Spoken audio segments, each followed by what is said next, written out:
ሰላም እንደምን አላችሁ ውድ ተመልካቾቻችን። ዛሬ እንግዲህ በጣም የብዙ ወጣቶች ጥያቄ የሆነ አንድ ነገር እናነሳለን። እንግዲህ ብዙ ወጣቶች እጸልያለሁ፣ በእግዚአብሔር ፊት እቆማለሁ፣ እንበረከካለሁ፣ ሰግዳለሁ፣ ግን እግዚአብሔር ጸሎቴን አይሰማም ወይም ደግሞ በጣም ረጅም ጊዜ ይወስዳል። ቶሎ ጸሎቴ አይመልስልኝም። እግዚአብሔር አለ ወይ? ወይንስ እግዚአብሔር ጸሎታችን ይሰማል ይወደናል ወይ የሚለውን ነገር በደንብ ተደጋጋሚ የሚያነሱት ነገር ነው። ታዲያ ይሄ ነገር እውነት እግዚአብሔር አለ የለም የሚለውን ነገር እናነሳለን። ታዲያ ጸሎታችን ቶሎ ለምንድነው የማይመለሰው? ወይ እግዚአብሔር ለምንድነው ዝም የሚለው? እንደዚህ አይነት ውስጥ ሁሉ በችግር ውስጥ በመከራ ውስጥ ሰዎች እያለፉ ለምንድነው ዝም የሚለውን ነገር እናያለን። ታዲያ በመጽሐፍ ቅዱስ አይተን የአባቶች ታሪክ ከአባቶች አንፃር አድርገን እስከ መጨረሻው ድረስ እንጨርሳለን። እስከ ቪዲዮ ፍጻሜ ድረስ አብራችሁ ቆዩ። አዲስ የሆናችሁ ካላችሁ ሰብስክራይብ የሚል በተን አለ ከፕሮፋይሉ አጠገብ፣ እሱን መጫናችሁን አትርሱ። እንግዲህ በቀጥታ ወደ ሀሳቡ እንሄዳለን። ከላይ ማንሳት እንደፈለግኩት እንግዲህ በጣም ብዙ ወጣቶች በአሁኑ ሰዓት ደረታቸው ላይ የተሰነቀረ አንድ መጥፎ የሆነ ነገር አለ። እግዚአብሔር አምላክ ባይኖር ነው ጸሎታችን የማይሰማው። እግዚአብሔር ቢኖርማ በእንደዚህ አይነት ችግር ውስጥ እያለን እንደዚህ አይነት ችግር ውስጥ እያሳለፍን በመከራ ውስጥ ሆነን ራሱ የማይሰማን ባይኖር ነው የሚል ነገር አለ። እስኪ ዝምታ ከሚለው ነገር ጀምረን እንሄዳለን። እግዚአብሔር ለምን ዝም ይላል? እንደ አንድ ኦርቶዶክሳዊ ወጣት እነዚህን ጥያቄዎች አነሳለሁ። እንደ አንድ ኦርቶዶክሳዊ አገልጋይ ደግሞ እነዚህን ጥያቄዎች ለመመለስ እሞክራለሁ ከቅዱሳት መጻሕፍት አንፃር ማለት ነው። እንግዲህ ብዙ ጊዜ ብዙዎቻችን የምናነሳው በጣም የምንፈልገው በእግዚአብሔር ፊት ጸሎት ስናደርስ የምንፈልገው አንድ ነገር አለ። ልክ እግዚአብሔር እንደ ጉግል ሰርች ወይም ደግሞ እንደ አውቶማቲክ ቴለር ማሽን የሚመለከቱ በርካታ ወጣቶች ናቸው ያሉት። በእርግጥ እውነት ነው፣ እግዚአብሔር አምላክ በፍጥነቱ ከማይክሮ ሰከንድ ከሰከንድ ከካሊት ከሳሊሲት በላይ ፈጣን እንደሆነ፣ ግን እግዚአብሔር አምላክ በዚህ ፍጥነት ጸሎታችን የማይሰማው ለጸሎታችን መልስ የማይሰጠው ለምን መሰላችሁ? እግዚአብሔር አምላክ አባት ስለሆነ ነው። በአንዴ ጸሎታችን ሰምቶ በአንዴ ነገሮችን ተቀብሎ መልስ የማይሰጠው ትክክለኛ አባት ስለሆነ ነው። ለምን ካላችሁ አባት ልክ አንድ ልጁ የሆነ ነገር ፈልጎ ሲጠይቀው አባቴ የሆነ ነገር ፈልጌ ነበረ፣ እንደዚህ ፈልጌ ነበረ፣ እናም እንደዚህ ማድረግ አለብኝ ሲል አባት ማሰብ ይጀምራል። በዚያ ቅጽበት አባት ወደ ህሊናው የሚመጡ በጣም በርካታ የሆኑ ሀሳቦች አሉ። ይህ ነገር ብሰጠው ልጅን ይጎዳብኝ ይሆን? ይህ ነገር ብመልስለት፣ እንደዚህ አይነት ነገሮች ብሰጠው በእርግጥስ ይህ ልጅ ምን ያደርግበት ይሆን? ይጠቅመዋል ይጎዳዋል የሚለውን ነገር አባት ነው የሚያስብ እንጂ ልጅ አያስብም። ለምን መሰላችሁ? ልጅማ ስለዛ ነገር በደንብ ዲቴል የሆነ እውቀት የለውም። ወይም ቢያቅ ራሱ የሚጠቅመው ፓርቱን ብቻ ነው የሚያውቀው እንጂ ከጀርባ ያለው ጉዳቱ ምን እንደሆነ የሚያውቀው ነገር የለም ማለት ነው። ታዲያ አባት ይጨነቃል። እግዚአብሔር አባት እንግዲህ እግዚአብሔር አምላክ አባት ነው ብለን ተናግረናል። አባትም ከአባትም በላይ አባት ነው። ለዛ ነው ቅዱስ ያሬድ አንተ አባነ ወአንተ እምነ እያለ በደንብ አንተ አባታችን አንተ እናታችን እያሉ የሚገልጹት ቅዱሳኑ። እስኪ አንድ ምሳሌ አንስቼ ልንገራችሁ። አንድ አባት አንድ ወቅት ልጁ እንዲህ ብሎ ይጠይቀዋል። አባቴ ይህን ቢላ እፈልገዋለሁ፣ በጣም መልካም የሆነ ቢላ ነው፣ ነገሮችን ልቆርጥበት ነው፣ ይህን ነገር ልጫወትበት ልዝናናበት ነው፣ እናም ስጠኝ ይለዋል። አባት ቢላ እንደሆነ ነገሩ ያውቃል። ቢላ ይጠቅማል ይጎዳልም፣ ለልጁ ይጠቅመዋል ይጎዳዋልም። እናም ቁጭ ብሎ ያስባል ማለት ነው። ለነገሮችና ለሚመጣውን ነገር በደንብ ጥንቃቄ አድርጎ ለመስጠት ያስባል። በምን አይነት መልኩ ልጄን ባሳልፈው፣ በምን አይነት መልኩ ይህን ነገር ቢያልፈው ብሎ ይጨነቃል አባት። ለምን መሰላችሁ? ከጀርባ ያለውን ነገር በጣም እንደሚጎዳው በደንብ ጠንቅቆ የሚያውቅ አባት ስለሆነ ማለት ነው። እግዚአብሔር አምላክም ጸሎታችን በአንዴ ቢሰማን ልክ እንደ ቢላ ነው። እኛ የምንለምነው ነገር አንዳንዴ እንደ ቢላ ነው፣ አንዳንዴ መልካም ነው፣ አንዳንዴ መጥፎ ነገር ነው ማለት ነው። እግዚአብሔር አምላክ ልክ እንደ አባት ነው፣ ከአባትም በላይ ነው ስንል ልክ ልጅ አባቱን ቢላ ጠይቆ አባት እምቢ ብሎ እንደሚከለክለው ሁሉ አንዳንዴ እግዚአብሔር ጸሎታችን ማይሰማንም ለዛ ነው። ከቢላ በላይ የሆነ ጸሎት ምንጸልያለን። አንዳንዴ የሚቆርጠን የሚጎዳን ምናልባትም ህይወታችን ሊያሳጣን የሚችል አይነት ጸሎት ምንጸልይ በጣም ብዙ ወጣቶች ስላለን ለዛ ዝም ይላል፣ ይታገሰናል። ጸሎታችን ከቢላነት ወጥቶ ወደ ሌላ ነገር እስኪሆን ድረስ ወይም ደግሞ የቢላነት መጥፎነቱ ባህሪ እስክናቅ ድረስ ማለት ነው። አንዳንዴ ጸሎታችን እኛን ብቻ ሳይሆን በጣም ሀገርን የሚጎዳ ሌላ ማህበረሰብን የሚጎዳ ወይ ራሳችን ህይወታችን እንድናጣ የሚያደርግ ነገር ሊሆን ይችላል። ስለ ፍቅረኛ የሚጸልይ አንድ ወጣት ፍቅረኛዬ ለምንድነው እንደዚህ አድርጋ ጥላኝ ሄደች? ለምንድነው እንደዚህ ሆነው ብሎ ሊጨነቅ ሊያስብ ይችላል። በእግዚአብሔር ፊት ተንበርክኮ ስለሷ ሊጸልይ ይችላል። እወዳታለሁ፣ ግን እግዚአብሔር ሆይ ከኔ መምጣት አልቻለችም። ታዲያ ለምንድነው ብሎ ሊያቀርብ ይችላል። ማቅረቡ ጥሩ ነው፣ ግን እግዚአብሔር አምላክ አንድም በሌላ መንገድ ጸሎቱ ካልሰማው ምናልባትም ይህች ፍቅረኛው የእርሱ ህይወት የምትቀጥፍ ሴት ልትሆን ትችላለች። ምናልባትም ይህች ፍቅረኛው የእርሱን ቤተሰብ የምትበጠብጥ ህይወቱን የምታሳጣ ምናልባትም ከእግዚአብሔር ጋር ከናንድያውን ልትገላግለው ወይም ልታለያየው የምትችል አይነት ሴት ልትሆን ትችላለች። ስለዚህ እግዚአብሔር ምን ያደርጋል? እሱ ባወቀ በረቀቀ መንገድ እሷ እንዳትመጣ ጸሎቱን ያዘገያል፣ መልስ ሳይሰጥ ዝም ሊል ይችላል ማለት ነው።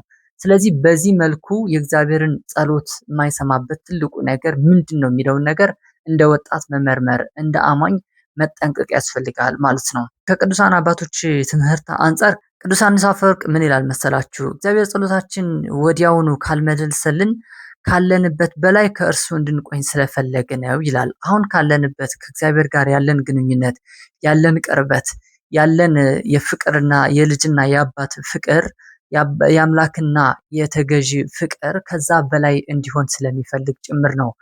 በእያንዳንዷ ነገር የምናሳልፈው ከእግዚአብሔር ጋር በጸሎት የምናሳልፈው ጊዜ ከእግዚአብሔር ጋር ነው የምናሳልፈው ብለን ስለምናምን እንደዛም ስለሆነ ትክክለኛው ማለት ነው። እያንዳንዷ ንግግር፣ እያንዳንዷ ለቅሶ፣ እያንዳንዷ ልመና ከእግዚአብሔር ፊት ነው፣ ፊት ለፊት ቀርበህ ነው የምታደርገው እና ያን ነገር እንዳታሳጣው ወይም ደግሞ እንዳትተወው በደንብ ሲያለማምድ ነው ይለናል ቅዱስ ዮሐንስ አፈወርቅ። ፈረስና እንደ ጋሪም አድርጎ መስሎ የሚያስረዳበት አንድ መንገድ አለ። ባለ ፈረስ ከፈረስ ወጥቶ የፈረሱን ልጓም ይዞ እርካቡን ረግጦ ሲገሰግስ በልጓሙን በደንብ ከሰጠው ፈረሱ ከአቅም በላይ ሊበር ይችላል፣ ከአቅም በላይ ሊወነጨፍ ይችላል። ታዲያ ከአቅም በላይ ከፈረሱ ከጋለበ ወይም በጣም ከአቅም በላይ ከሮጠ ምናልባትም ይህ ባለፈረስ ተገልብጦ ከፈረሱ ወድቆ ተፈጥፍጦ ሊሞት ይችላል። ታዲያ አንድ ዘዴ ይጠቀማል ማለት ነው። ልጓሙን በደንብ ይይዛል። ልክ ፈረሱ ሊቆም ሲል ልጓሙን ይለቃል፣ ትንሽ በደንብ ይሄዳል። ፈረሱን በየትንሹ እየሰጠ ባለፈረሱ እንደሚጋልበው በሚደርስበት ቦታ ድረስ እንዲደርስ በጽናት እንደሚሄድ ሁሉ ነው። ታዲያ እግዚአብሔር አምላክም ልክ እንደ ባለፈረሱ ነው። አንተ የምትጸልየው ጸሎት ሁሉ ቢሰጥህ ምናልባት አንዳንዴ ቢላ ሆኖ ሊቆርጥ ይችላል። አንዳንዴም እንደ ፈረሱ ልጓም ሆኖ ከመጠን በላይ አስፈንጥሮ ጥሎ ህይወትህ እንድታጣ ሊያደርግ ይችላል። የምንጸልየው ጸሎት እውነት ለመናገር በእግዚአብሔር ቸርነት ነው እንጂ እኛ የምንጸልየው በደንብ አናውቀውም። ራሱ ከሆነ ጊዜ በኋላ ተመልሰን ጸሎታችን ምን እንደጸለይን ብናስተውል ምናልባትም ያንን ጸሎት እንደጸለይነው በችግር ውስጥ ሆነን የጸለይነው ጸሎት መሆኑን በትክክለኛ አእምሯችን ሆነን እንዳልጸለይነው ልንረዳ እንችላለን ማለት ነው። ለዛ ነው እግዚአብሔር ጸሎታችንን በደንብ ቶሎ ማይመልስልን ማለት ነው። በሌላ በኩል ቅዱስ ባስልዮስ ዘቂሳርያ ምን ይላል መሰላችሁ? እግዚአብሔር ጸሎታችን የማይሰማው የምንጠይቀው ነገር ስለማይጠቅመን ወይም ደግሞ የተሻለ ነገር ሊሰጠን ስላሰበ ነው። በአንድ ሁለት ነገር ነው እንግዲህ ያወራው ባስልዮስ ዘቂሳርያ። አንደኛ ስለማይጠቅመን ነው፣ ከላይ ለማንሳት እንደሞከር ነው። ምናልባት ለኛ ለህይወታችን ችግር የሚፈጥር ነገር ሆኖ ከታየው ወይም ደግሞ በዛ ምክንያት ሰዎችን ልንጎዳ የምንችል ከሆነ ወይም ደግሞ ከእግዚአብሔር የምንርቅበት ምክንያት ካለ በዛ ጸሎት ወይም በተሰጠን ነገር እግዚአብሔር ላይሰጠንና ከናንድያውን ሊከለክለን ይችላል ማለት ነው። በሌላ በኩል ደግሞ ጸሎቱ እኛ ከለመንነው በላይ ሊሰጠን እግዚአብሔር ስላሰበ ሊሆን ይችላል። አንተ የለመንከው ሀብት ሊሆን ይችላል። እግዚአብሔር ሀብትን ጸጋን አብስቦ ሊሰጥህ ካሰበ ጸሎቱን ሊያዘገየው ነው። ትዕግስትን ሊያለማምድህ፣ ፍቅርን ሊያለማምድህ ሊሆን ይችላል። አንተ የፈቀርከውና የወደድከው እግዚአብሔርም የለመንከው ምናልባት የትዳር አጋር ስጠኝ ብለህ ሊሆን ይችላል። እግዚአብሔር ግን ትዳር አጋርን ብቻ አይደለም የሚሰጥህ፣ የልጆችህ እናት ትክክለኛ አንተ ስትሞት የምትቀብርህ እሷ ስትሞት አንተ የምትቀብራት በትክክለኛው እምነት የምታኖር ከሃይማኖት የማታወጣ ልጆች ብቻ ወልዳ የምትሰጥ ሳትሆን ልጆችን በሞገስና በጥበብ የምታሳድግ አንተን በደንብ የምታከብርህ ባላጋር ወይም ደግሞ የትዳር አጋር ሊሰጥህ ፈልጎ ሊሆን ይችላል። እንደዛ ብሎ መረዳቱ በጣም መልካም ነው። አንተ እግዚአብሔርን እውቀት ለምነው ሊሆን ይችላል። እግዚአብሔር ከእውቀትና ከቅድስና ጋር አድርጎ ሊሰጥህ ፈልጎ ሊሆን ይችላል። አንተ ምናልባትም ንግድ የከሰረ ነገሮች አልተስተካከሉም ብለህ እየለመንከው ሊሆን ይችላል። በዚያ በንግድ ውስጥ ስላሉ ሰራተኞች እግዚአብሔር አጥብቆ ያስባልና ስለነሱም ጭምር እያሰበ ሊሆን ይችላል እግዚአብሔር የሚያደርገውን ነገሮች ማለት ነው። ስለዚህ እግዚአብሔር እንዳለ አጠቃላይ ምስጢሩ ጸሎታችን ቶሎ የማይሰማበት ምስጢር ትልቅ ስለሆነና ታላቅ ምስጢር ስላለው ነው በውስጡ። በሌላው እንግዲህ አንተ ትጸልያለህ፣ ትለምናለህ፣ እግዚአብሔር ጸሎትህ አልሰማም ትላለህ። አንተ በፊቱ ትንበረከካለህ፣ ታለቅሳለህ፣ ዘወትር በፊቱ መዓት ውዳሴ ማርያም፣ መዓት መዝሙረ ዳዊት ትደግማለህ። እውነት ነው ወንድሜ በርትተሃል። እውነት ነው ወንድሜ ጸልይሃል። እግዚአብሔርም እውነት ነው ጸሎትህን አልሰማም። ግን አንድ ታሪክ ላስታውስህ እፈልጋለሁ። አንድ ታላቅ የእግዚአብሔር ወዳጅ ምን እንዳጋጠመው ልንገርህ። 10 ልጆቹ በአንድ ቀን አጣ። እሱ ብቻ አይደለም፣ ሀብት ንብረቱ በአንድ ቀን ረገፈ፣ ሞቱ፣ አለቁበት። እሱ ብቻ አይደለም፣ ከሚስቱ ጋር ተጣላ። ሚስቱ እግዚአብሔር አምላክን ሰድበህ ከእርሱ ተገላገል አለችው። እሱ ብቻ አይደለም፣ እግዚአብሔር ሲፈትነው እንዲህ አደረገ። ከራስ ፀጉሩ እስከ እግር ጥፍሩ ድረስ በቁስል መታው። ከዛም ሰውነቱ በሙሉ እንዲበሰብስ አደረገው። ወዳጆቹ እግዚአብሔር አምላክ ድሮ ተወደው ነበር፣ ድሮ ይወድህ ነበረ፣ እውነት ነው። ዛሬ ግን ጠልቶሃል። እናም ሰድበው ሙት ብለው ለመኑት። በአንድ ወቅት ሰይጣን ወደ እግዚአብሔር ፊት ቀረበ። ከዛም እንዲህ አለው፣ ወዳጄ ኢዮብ እኮ ወዳጄ ትለዋለህ እንጂ ኢዮብን ብትፈትነው፣ ሀብት ንብረቱ ብትነጥቀው፣ ልጆቹ ብትገድልበት እኮ አንድ ቀን የማያድርም አለው። እግዚአብሔርም የኢዮብን ታላቅነት ለማሳየት የሰይጣን ታናሽነቱን ለማሳየት በኢዮብ ላይ አደገኛ የሆነ ፈተና መጣ። ከላይ ያነሳናቸው እያንዳንዶቹ በኢዮብ ላይ ፈተነው። ከዛም እግዚአብሔር መኖርን እስኪጠራጠር ድረስ በእንደዚህ አይነት ነገር ውስጥ አሳረፈው ማለት ነው። በኋላ እግዚአብሔር አምላክ ኢዮብ ለመነው፣ እግዚአብሔር ዝም አለ። በጣም ፈታኝ የሆነ ታሪክ ነው። በነገራችን ላይ የኢዮብ ታሪክ በጣም ለአማኞች ጥሩ የሆነ ታሪክ ነው። ለኢአማያን ደግሞ በጣም ከባድ የሆነ ሀልወተ እግዚአብሔርን የሚያጠራጥር ነገር ነው። ብዙዎች እግዚአብሔር ከወደዳችሁ፣ እግዚአብሔር እንደዛ እንደ ኢዮብ የሚወዳችሁ ከሆነ ኢዮብን ለምን በእንደዚህ አይነት መልኩ መታው? እሺ ሀብቱ ንብረቱ ሲውሰድበት፣ ልጆቹ ሲግደልበት፣ እንዴት እግዚአብሔርን እየለመነው በቁስል እንዴት እንደዛ ሰውነቱ ሁሉ ንፍሮ እስኪመስል ድረስ እንዴት እንደዛ አደረገው ብለው ብዙዎች ለማሸማቀቅን ይሞክራሉ። እኛ የምንመልስላችሁስ ምን ይሆናል መሰላችሁ? ኢዮብ እውነት ነው፣ እግዚአብሔር ፈተነው።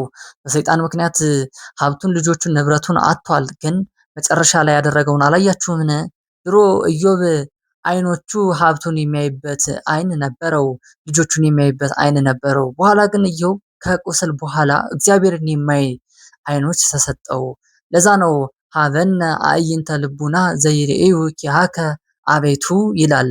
አንተን ብቻ የሚያዩ የልቡና አይኖች ስጠን አቤቱ፣ አንተን ብቻ የሚመለከቱ ህሊናዎች ስጠን ይለዋል። መዝሙረ ዳዊትም በመዝሙሩ አቤቱ ልበ ንጹሐ ፍጥር ሊተ እግዚኦ፣ አቤቱ ንጹህ ልብን ፍጠርልኝ ብሎ የሚጠይቀው ለዚህ ነው። ኢዮብ ከተመለሰ በኋላ ከታሪኩ በኋላ ምን ሆነ መሰላችሁ?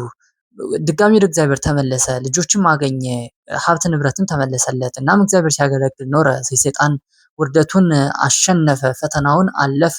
ታላቅ ጽናት፣ ታላቅ ትዕግስትን አስተማረው። እግዚአብሔር ፍቅር እንደሆነ ነገረው ማለት ነው። ታዲያ በእርግጠኝነት ከኢዮብ የበለጠ የኛ ፈተና ከባድ አይሆንም። እውነት ነው። እንደ ሰው ሰውኛ የሚቸግር እንደ ሰው ሰውኛ በጣም ፈታኝና አደገኛ የሆኑ ነገሮች አጋጥመውን ሊሆኑ ይችላሉ። ግን ከኢዮብ የበለጠ ግን የተፈተነ በዚህ ምድር ያለ አይመስለኝም። ምናልባት እንደየፈተናችን የተለያየ ቢሆንም ታዲያ የኢዮብን ታሪክ ማንበብ ምናልባትም ታሪካችንና ጭንቀታችን እንዲቀል፣ ምናልባትም እግዚአብሔር ጸሎታችን ለምን እንደማይሰማ ለመረዳት ያግዘናል ማለት ነው። እንግዲህ ወደ ተግባራዊ መፍትሄ እንሄዳለን ማለት ነው። ተግባራዊ መፍትሄ ምንድነው?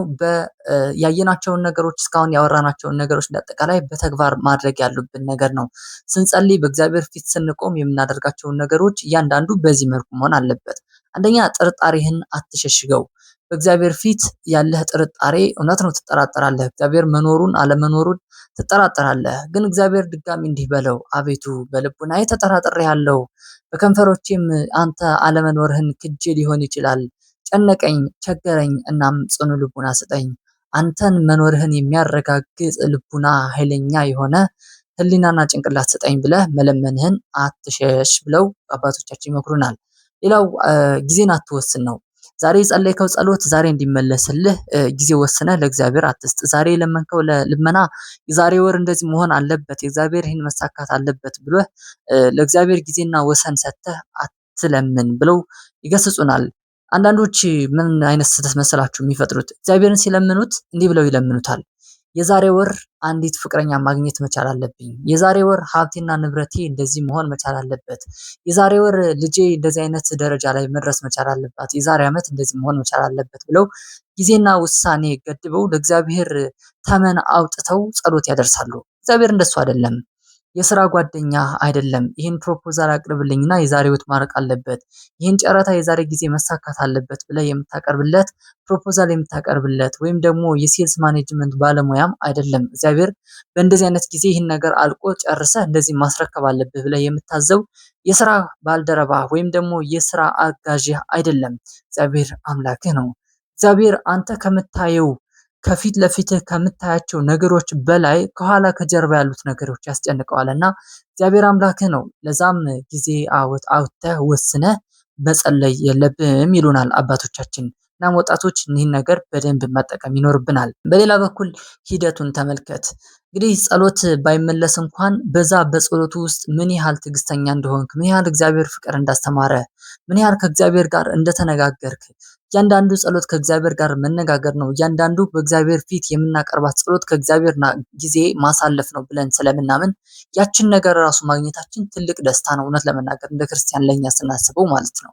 ጸሎታችን ባይመለስ እንኳን እግዚአብሔር ምን ያህል በዛ በለመነው ልመና ውስጥ ወደ እርሱ እንዳቀረበን ምን ያህል ነገር እንዳስተማረን ማሰብና ማስታወስ ያስፈልገናል። ታዲያ እንደ መጨረሻና እንደ ማጠቃለያ ወዳጄ እግዚአብሔር ካንተ በላይ ላንተ ያስባል። ምናልባትም ዝም ያለህ እግዚአብሔር ዝም የሚል አምላክ ስለሆነ ሳይሆን ወይም ደግሞ ሳይኖር ቀርቶ ሳይሆን ቸልተኛ ሆኖ ያንተ ጸሎት ላለመስማት ሳይሆን እግዚአብሔር ጥበብ ስለሆነ ነው። እግዚአብሔር ምስጢር ስለሆነ ነው። ምናልባትም በዝምታ ውስጥ የሚያስተላልፈው መልእክትም ጭምር ስላለ ነው። ምናልባትም በዝምታ ውስጥ አንተን የሚጠብቅበት አንዳች የሆነ መንገድ አንዳች የሆነ ተራድኦ ስላለም ጭምር ስለሆነ ማለት ነው። እግዚአብሔር ዝም ያለ ፍቅር እያስተማረ መሆኑን፣ እግዚአብሔር ዝም ያለ ጽናትን እያስተማረ፣ ምናልባት ልብህ ወደ እግዚአብሔር እንዲጠጋ፣ ምናልባትም እግዚአብሔር ዝም ያለ ከእግዚአብሔር ከደጁ ርቀህ እንዳትሸሽ፣ ምናልባትም ሀብት ንብረት ሲሰጥ እርሱን የለም ብለህ በሀብትም በንብረት እንዳትመካ ትሕትናን ሲያስተምርህ ጭምር ነው። ምናልባትም እግዚአብሔር ዝም ያለ አንተ ስለ ሀብት ለምነ እርሱ ግን ከጸጋ ጋር ሀብትን እንዲሰጥህ ፈልጎ ሊሆን ይችላል። ወዳጄ ይህንን ማስታወስ የሁላችንም ድርሻ ነው። እንደ ወጣት መለመናችን፣ መጸለያችን፣ የእግዚአብሔር ልመና ማፍቀራችን መልካም ነው። ግን በጸሎት ያልተመለሰልህን ሀሳብ ይዘህ መብሸቅና እግዚአብሔርም የለም ብሎ እንደ ማመን ግን ሞኝነትና የዋህ የለም። የአማንያንም ይህንን ያደርጉታል።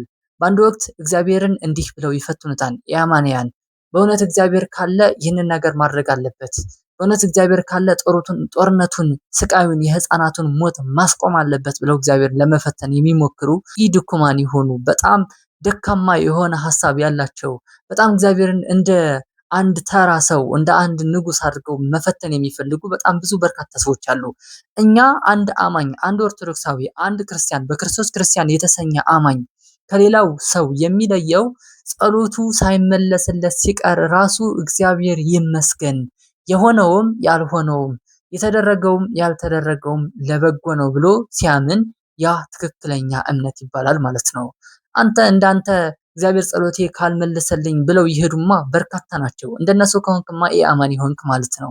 ታዲያ እግዚአብሔርን በትዕግስት መጠበቅ ትልቁ እምነቱን ያጸናልሃል እግዚአብሔር። ታዲያ በእርግጠኝነት ጸሎቱ ያልተመለሰው ምናልባት ስለማይጠቅምህ፣ ምናልባትም አንተን ስለሚጎዳ፣ ምናልባትም ቤተሰቦች ስለማይጠቅም፣ ምናልባትም ከእግዚአብሔር ከደጁ እንዳትርቅ አገኘው ብለህ ከእጁ ልክ እንደ በሉቃስ ወንጌል ምዕራፍ 5 ላይ እንደተጻፈው የአባቱን ንብረት ተካፍሎ እንደሄደው ልጅ እንዳትኮበልል፣ እንዳትሸሽ፣ ሄደህም በአመንዝራዎች ገንዘብህን በትነህ እንዳትጨርስ ሊሆን ይችላልና የእግዚአብሔር ዝምታው ጥበብ ነው በል።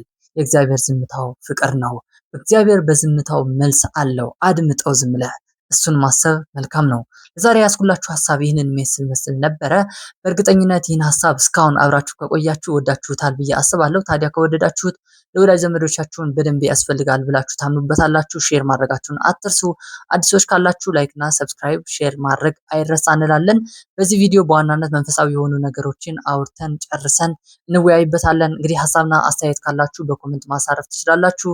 እስከ ቪዲዮ ፍጻሜ ድረስ አብራችሁን ስለቆያችሁ እናመሰግናለን። በሌላ ቪዲዮ እስክንገናኝ ድረስ የእግዚአብሔር ፍቅር ከሁላችሁ ጋር ይሁን። ጸልዩ፣ አይዟችሁ፣ በርቱ።